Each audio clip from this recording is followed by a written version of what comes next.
Why, hello, fellow Patriots, and welcome to episode 15 on the Patriot Dad channel, where we can discuss current events and modern issues, all while keeping it as real as possible. Today, I wanted to talk to you about, are we the good guys, or I guess the goodest of the guys? Because with history being what it is, there really is no single country left that can take the absolute pure and true moral high ground. I am a lover of the American people. I think that as a people, we've done many great things. What I'm not a lover of is our government over time getting larger and larger and taking over more and more of what we do as a nation. I'm blessed to be a part of this nation and counted among the lucky to know our creator. I'm not ashamed of either of those. I support limited government, at least limited federal government. I believe there needs to be government, right? We need rules when it comes to interacting with each other. We need laws, we need order, but federal bureaucracy running everything, I don't believe is the right answer. I do not identify as either of the major parties because they both have their problems. And to be fair, they're just big corporations that generate lots and lots of money, but both of them in the end seem to be doing more harm than good. Our system of federal government has grown far too powerful and large, and it has committed some very bad acts in the past and still continues to pick sides and be biased against those that it doesn't think will help it accumulate more money, more power over time. Our government could be worse though, and is significantly better than most. Although that isn't really a ringing endorsement to be the least of the evil people in a room when pretty much all the occupants of that room are still at least some shade of evil. Now, a quick word about a deal we're running on the store for Patriot Dad merch. Go ahead and head over to our website, seen here, and scroll all the way to the bottom and enter your email here to join our email list. There is currently an ongoing promotion for 10% off your entire first order for new email subscribers. So go ahead and go to the headquarters website, sign up for the email list, and take advantage of that 10% off your entire first order. I look forward to seeing you around the headquarters, Patriots. So when it comes to people working for the federal government, I'm a big fan of civil servants. The average person, the average worker in the federal government is not, I don't believe, the ones doing the most damage. I believe that they're working hard and they really want a better place and a better country for all of us. But there are too many working for the federal government just in general. The Fred Economic Data for the St. Louis Fed is a great source for information, but you can see here we are just shy of 3 million total federal employees. That is a lot. If you look at the US and world population clock, the US population clock shows that we have about 335 million people in the United States at this time, which means that just shy of 1% of all persons, all ages in the United States work for the federal government. That is not sustainable. That is oversized and bloated, and really it needs to be trimmed down. How do we afford to pay for all of those workers when they have to be paid by tax dollars, but 1% of all people work there? I'm not a fan of oversized and bloated bureaucracies and people in government positions picking winners and losers and taking tribal sides. When higher positions become us versus them, it makes it worse for everybody, because every time you make a change to hurt the other guys that aren't in your tribe, later on down the road, those same changes can be used against you and yours. In the end, it just causes more division if we make it all about which political party and whether our tribe or our priorities win. In general, we really should be using the federal government to be the parent in the room, making the best decision for all going forward. Something that we may not like, but is needed. As the children in this example, the normal people, the average person probably just wants sugar and candy, but the parent in the room is supposed to be responsible enough to say, no, that's not in your best interest. I want to know when that's going to start happening with government. Centralizing power in the federal government for everything from the environment and environmental protection, schooling, healthcare, energy, and infrastructure, all of these things have not yielded positive results. What are the main things that you hear people complaining about in society today? It's the school system, the healthcare system, the energy and the infrastructure systems, like bridges collapsing,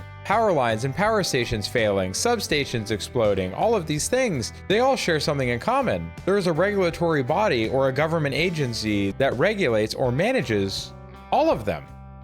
So why are they doing so poorly? Probably because central planning does not really work. As a good example of this, you can see the definition of democide. Democide refers to the intentional killing of an unarmed or disarmed person by government agents acting in their authoritative capacity and pursuant to government policy or high command. So basically, democide is the government either directly or indirectly killing its own people. In the history of the world, how has central planning fared? Well, let's take a look real quick. Rudolf Rummel is an American political scientist and professor in Indiana University, Yale University, the University of Hawaii. He spent his career studying data on collective violence and war with a view towards helping the resolution or elimination. His analysis shows that China, under communist regime, China, 76.7 million people. The Soviet Union, almost 62 million people. The Khmer Rouge in Cambodia, or the Democratic Kampuche, probably pronounced that wrong, 2 million people. You also have Nazi Germany under right-wing authoritarian and fascist regimes. More centralized power, 21 million approximate. Nationalist China just before they went communist, and later Taiwan, 10 million more dead. So I would argue that centralized planning has not been in anybody's best interest. It usually ends quite poorly and with millions of people dead, but those people that die are usually the average person like you and me. That isn't to say that these are the only examples of democide. They were selected due to their numbers and for examples can be found in the reference links that will be below if you want to expand the conversation in the comments. While the US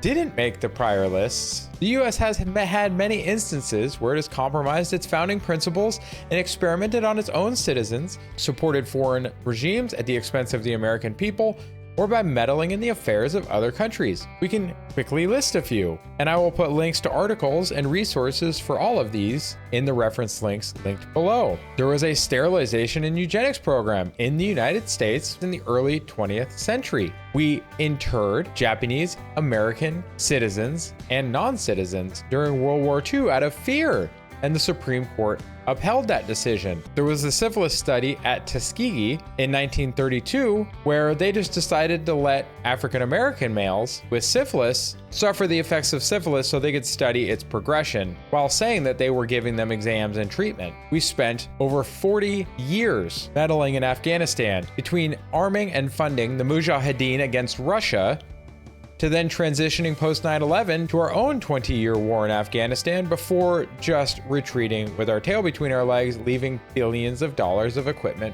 behind. So you can see our government really is not doing very well when it comes to doing what's in our best interest as citizens of this country. It seems to be looking after the people that aren't citizens, and it seems to be spending an awful lot of money fighting a war in Europe, or at least supporting a war in Europe that I don't see how that helps our citizens. And we can cap that off with our involvement in South American and Latin American politics and regimes. We have been since 1954 with Guatemala, all the way till as recently as 2002 in Venezuela, constantly meddling with governments and regime change in South America. Why are we doing this? I don't understand how this is supposed to help the American citizen and how it's supposed to help our country do better. Can somebody explain it? And then we try and go to the world stage, and we have things like here, where the Secretary of State, Anthony Blinken, posts a tweet or an X, or whatever they want to call it now, about the United States strongly condemns Russia's conviction of opposition leader Alexei Navalny on politically motivated charges. The Kremlin cannot silence the truth. Navalny should be released. How can we go to the world and make a public statement like that when you have Edward Snowden, when you have Julian Assange, when you have all of the January 6th defendants that are still, for the most part, in jail awaiting trial? You have the persecution or prosecution of Donald Trump as the leading political candidate for the opposition party. The party in power is filing charges after charges after charges. I don't see how we can really, with a straight face, go to the world and post something publicly like that while we're doing almost the exact same thing within our borders. And the people in the comments section agree with me. Look at some of these comments.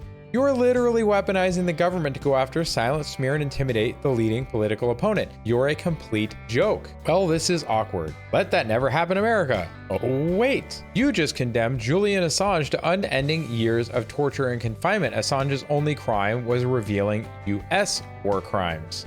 So you can see how I am just amazed that we can go out in public as a nation and just be so hypocritical. I don't understand how that makes it better for the average American citizen. I don't. Transparency is the key to rebuilding trust in the various parts of government. And after the disclosures by Edward Snowden, a big black eye for the US intelligence agencies, we learned about programs such as the Five Eyes Club, where, oh, you might not be able to spy on your own citizens, but if you're part of the club, well, if you're either Australia, Canada, New Zealand, the United Kingdom, or the US, oh, don't worry, we'll spy on your citizens for you if you spy on our citizens for us, and then we'll just share the information. That makes it okay. And that arrangement had been in place for decades, among the many other things that were disclosed. So I have links to an article about the Five Eyes Club, as well as links to the Guardian's article and whole expose on the information Edward Snowden released. So what are your thoughts on the federal government? Do you think that they're good, bad, a mix of both?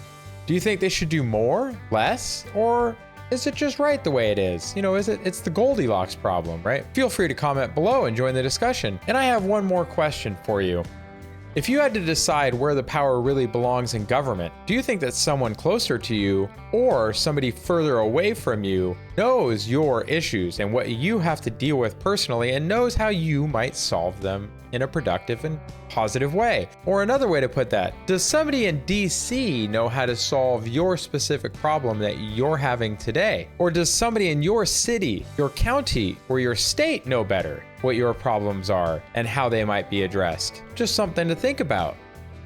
What do you think? Thank you for watching this video. If you enjoyed it, please give it a thumbs up and leave a comment below. If you want to see more videos like this, please subscribe to the channel and hit the little bell icon to be notified when I upload a new video. And I upload them every week on Saturdays. Please share the video with friends and family and feel free to make a comment of a recommended topic for the future. Next week, we're going to be doing something a little bit different. We're going to be reviewing a song, a music video, in fact, a music video by Mr. Weird Al Yankovic, one of my childhood favorites. This song is going to be Party in the CIA. This kind of goes with our theme for today and how we just can't stop meddling. It is a parody of Miley Cyrus's Party in the USA, and I look forward to reviewing that for you and sharing my thoughts on that for next week.